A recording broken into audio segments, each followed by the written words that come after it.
Again, lovely morning.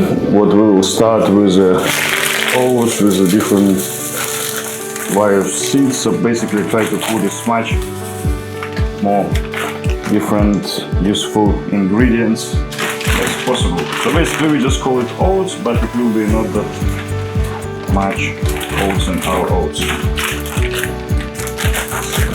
Basically, you can put whatever you want to, any kind of fruits or dried fruits or nuts, whatever, up to your taste.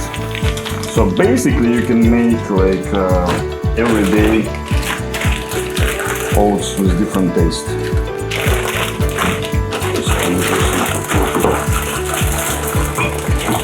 Everything inside,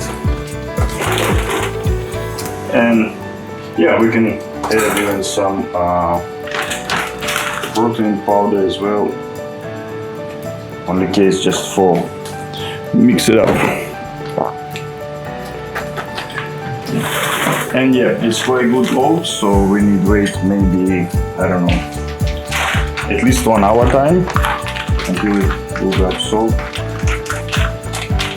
Okay. Gara gelatin.